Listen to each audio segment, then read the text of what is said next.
they go, "Hi, Rich. How's it yeah, going?" And become stiff and bored. yeah, First of all, stand up, like you said, yeah, yeah, but also you have to talk through the camera, just like you're having a cup of coffee sitting yeah, down in the actual room. You have to yeah, feel that, yeah, exude that. definitely. Any tips on how to do that? Because most people don't understand what you and I are talking about right now. Look for interaction. Look for interaction, and don't get sidetracked or somehow out of your own mode by trying to deal with all the technical things. Have one that facilitates you, have one that supports you, have one that does all the thing for you, and tell your people, tell your staff or your supporters, please organize an interaction for me. I want to have direct feedback. so Yeah, recently, so recently I had Manly Feinberg the second. yeah, You probably I know know Manly. Manly. You both are I know mountaineers. Manly. Yeah, yeah, So he of was course. just on the show recently. He talked about the importance of mountain climbing and teamwork. Translate that to production, to doing virtual leadership. You should have someone else pushing the buttons, doing all that work, and you should be right here to give the best show you can. Of course.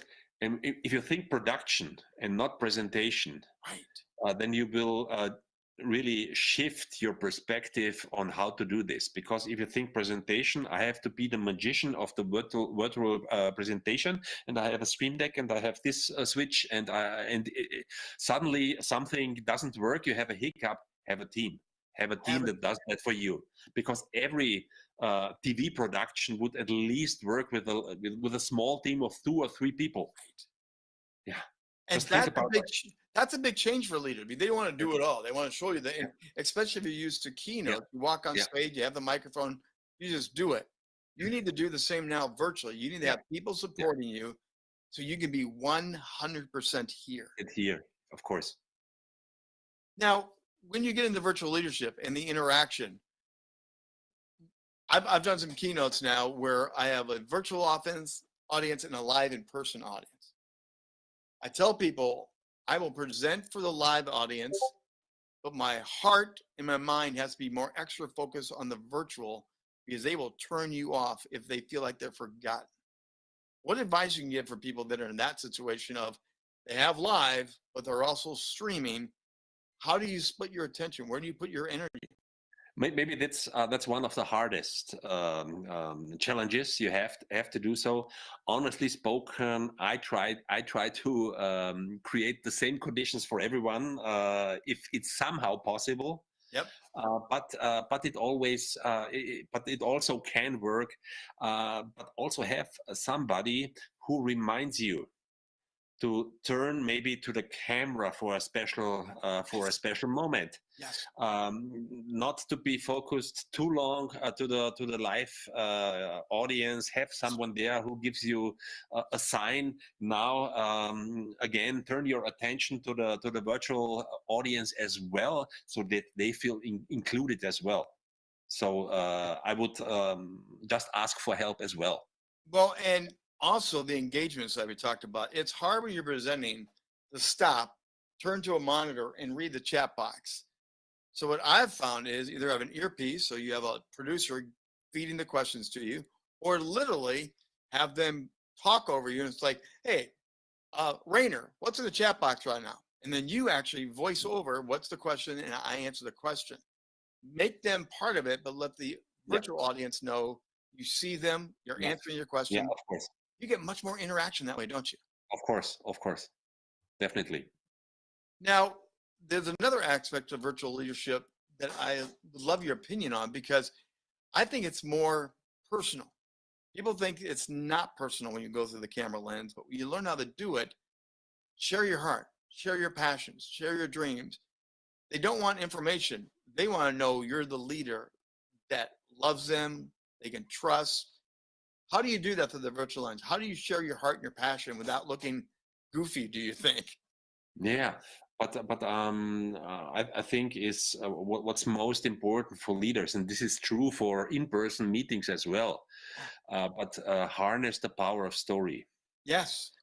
share own stories, pick up stories from the company, from the participants, really get personal. And I mean, there are so many ways to do that.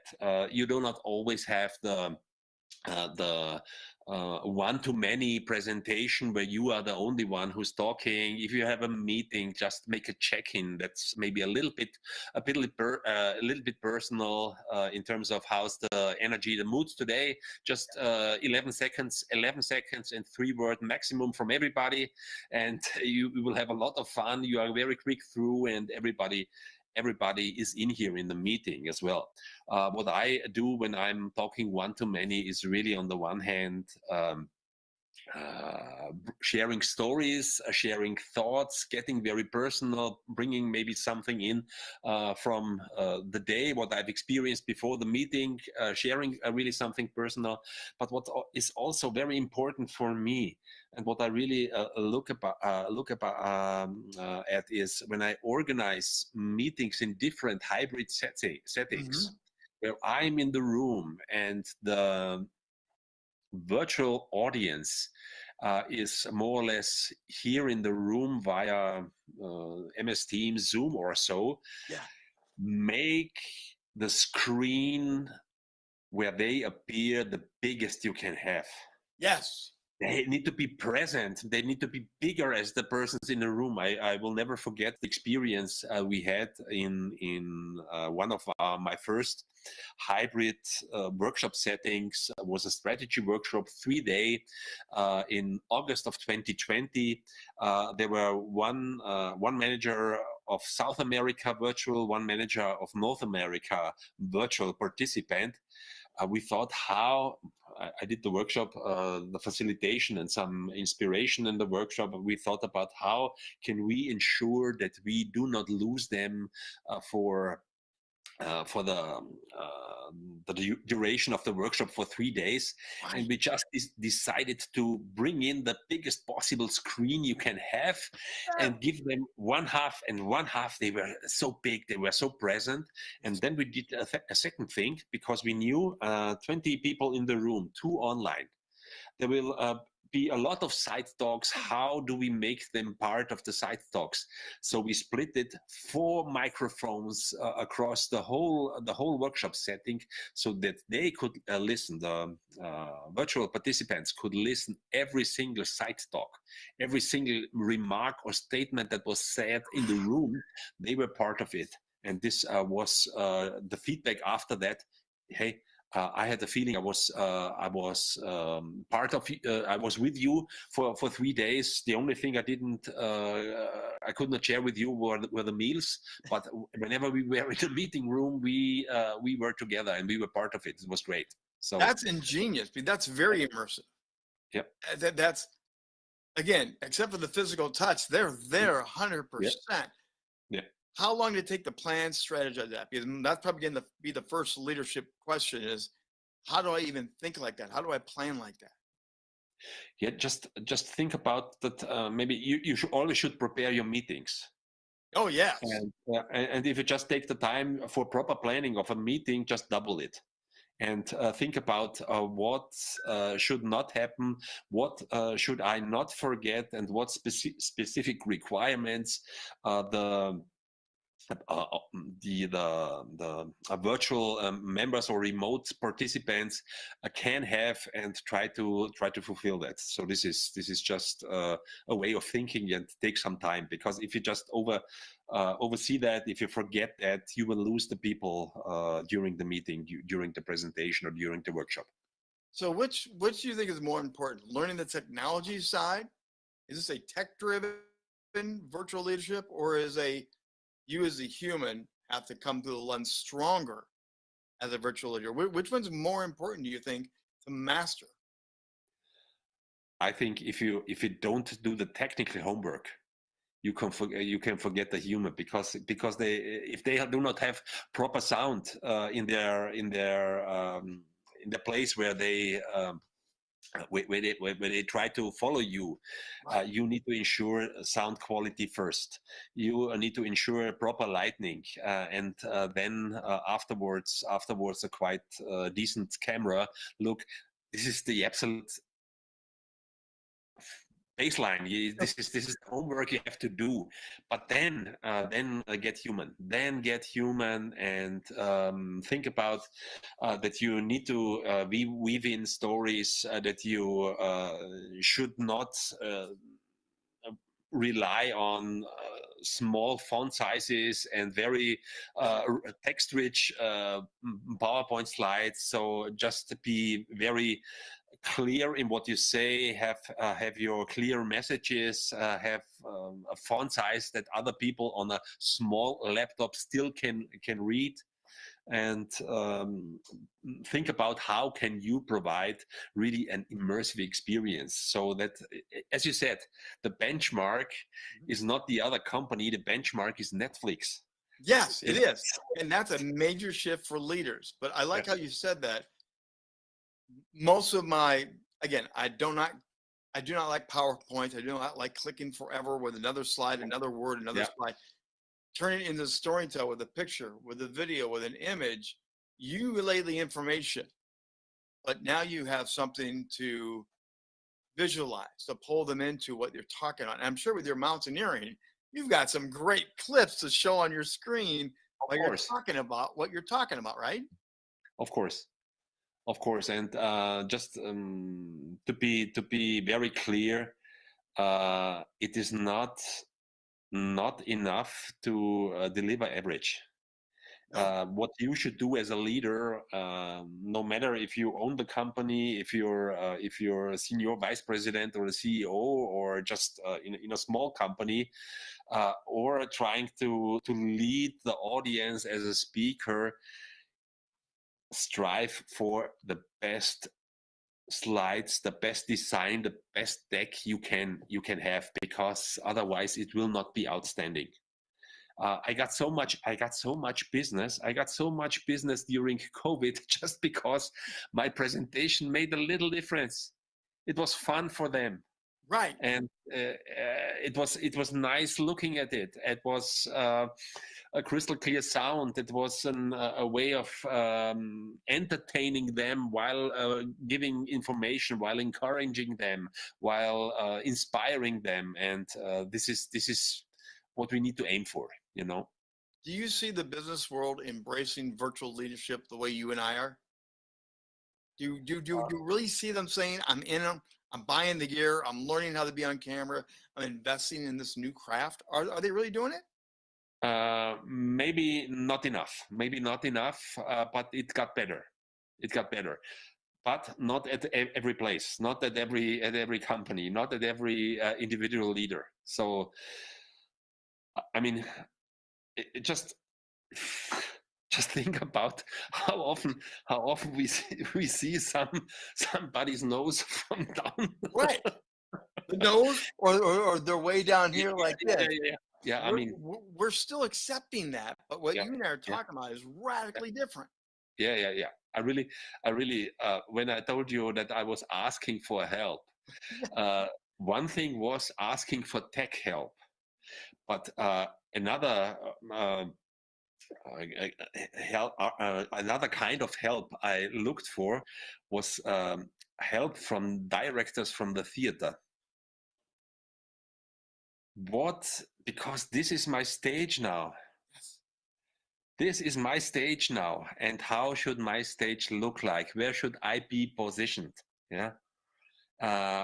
In which how much headspace Right. is fine for me, yeah, and how do I compose that, and how should I do that? So this is the kind of help that helped me to yeah, make something that is a little bit more than the average, that is somehow outstanding, that makes a little bit of a difference, and it made such a difference Right. in my business as well. So Well, like you talked it's- about the headroom for a second. yeah, So yeah, I always tell people about 3 fingers from the top of yeah, the frame. Now, if you're too high up, it looks like your head's chopped yeah, off. If you're too low, you got all yeah, that headspace. That's a yeah, great example of yeah, theater, TV yeah, producers Yeah, Talk to them. They'll tell you how that works, right? yeah, definitely. How hard was that for you to take their advice? Did you gravitate to it and say, "Yep, I got it," or was it hard to learn that? It was unusual, but I'm professional enough to say, hey, if this is the new requirement, I will do it, no matter how it hurts, no matter how much it costs. I always know this comes back 10 times more. So you have to do that. Now, when it comes to this is your stage, and earlier Yeah. we talked about standing up. During pandemic, I would always tell my people when I'm coaching consulting, I would tell them to stand up, and they'd laugh at me. I said, just move the camera, rearrange. And as they began, because they were complaining, this is boring, this is stiff, I don't get the same reactions. My keynote is what blah. But when they stood up, every time, 100% of the time, Rainer, they stopped, interrupted me, and said, why do I feel different? What did you do to me? And this light bulb went on saying, I'm standing up in my bedroom, in my office, but now I feel like I'm on stage. How important is that to bring that feeling of being on stage to the virtual world? You have to create for yourself an environment that just brings you in the strongest power you can develop in order to really go through that camera, talk through the camera to the people. It will not, they will sense everything. If you are bored, if you are just thinking about who's sitting there, how they are looking right now, you just have to imagine that they are waiting for you, that they are really hungry for your message, that they are really expecting you to be in your best shape ever, and then be there, and then prepare everything to be in the best shape. So, what do you see the future of virtual leadership? Do you see this being a fad that we go through and we all go back, or do you think this is here to stage and is the sky the limit? Virtual collaboration and virtual leadership is coming to stay, like AI is coming to stay. Rainer, we're going to pause for a second and bring up your website here because we want people to know where to find you, get more information. So, what are they going to find when you go to your website? They will find more or less a little bit of information about me as a person, and maybe a sneak peek in the main work I do. My business is about 40% keynotes, as you said in the introduction. I do a lot of international work, and do a lot of keynotes. But on the other hand, my second pillar of my business is leadership team development. And leadership team development is really creating the collaboration of the top teams of companies, in terms of working together, collaborating together, but also developing a common view of the future, developing a strategy and a common ambition that we really want to achieve. And I very often combine these strategy workshops or leadership team workshop with bringing in my keynotes at the right time of the process. So it's a unique blend of inspiration and facilitation and team development and strategy development. This is more or less what you will find on my website. Fantastic. Go hit the QR code, scan it, check it on out. When it comes to teamwork, virtual leadership has been a big change there too, because we're globally connecting with our teams. What advice you would say to be a virtual leader to make sure your teams feel connected through that camera? What's some big things that make sure the team is really tight together? Have in mind that the team changes, and some people might have met in person, and 2 or 3 new team members might not have, so they will be on a different level. Bring them together in person as soon as possible in order to develop that human sense that we need to really talk to each other. If we wouldn't have met 2 or 3 times at the NSA influence conventions in America, Yeah, our conversation would maybe be a little bit different. But yeah. now that we met each other, it's like meeting a friend, and talking to each other in a completely different way. So this is one part. And on the other side, just make it a team experience, the meetings you have, and not talking one leader to all the people and just asking for a commitment or for some report or so. Really create a conversation that that is really about the team. Yeah, you're not talking from the top down anymore. You're really trying to be one with them through the virtual world. That's a huge step. Yeah. So you've been a global mountaineer. What was more challenging? Has there been a mountain that was the most challenging, or was learning virtual leadership the most challenging experience you've had? Which one was tougher? In terms of the risk that is involved, of course, mountaineering was tougher. You could die.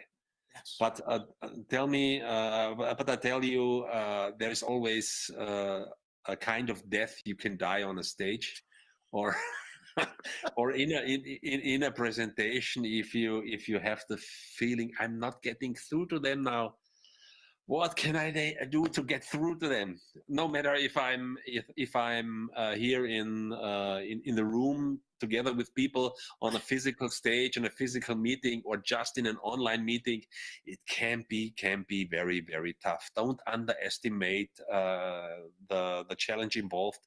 I really can feel it when I have to work to get into the connection mode. I need the connection mode where the energy flows, to create that moment. Sometimes it's harder, yes, and that's really hard work. And I would say I use the same amount of energy and calories in an online presentation like on a mountain climb.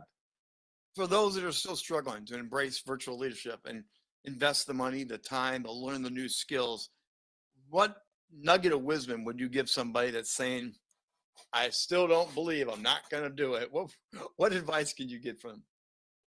I would just ask them, why are you satisfied with 30% of the impact you could have? Ooh. Wow. You should not be satisfied with that.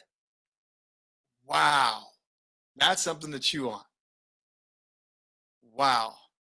Rainer Pettick, thanks for being here with us today on Rock the Stage Show. I really appreciate the time. By the way, our mutual friend Robert Sack says hello, the magnificent showrunner and co-producer of Rock the Stage Show. So again, if you're ever wondering how we get these great guests, Robert Sack does the magic, and a guy like Rainer shows up. Thank you, Rainer, for being our guest today on Rock the Stage Show. So there you go, virtual leadership, a little deeper dive, and it's not slowing down. It's only getting bigger and bigger. And he admitted it was a bit of a climb for him to learn this, but he knew he had to learn it. And he also says there's a great benefit now. He's seen the benefit of how virtual leadership directly impacts his business. And he's global. He's in Germany. I'm in Washington, D.C. And look what we can do here. Coming back every week, 7 p.m. Sunday nights. We premiere a new episode on the YouTube channel. And then, of course, we move them over to Brave Arts TV, Roku, and Amazon Fire as well. Come on back next week for another exciting conversation on Rock the Stage Show. Until then, have a great week, and we'll see you here.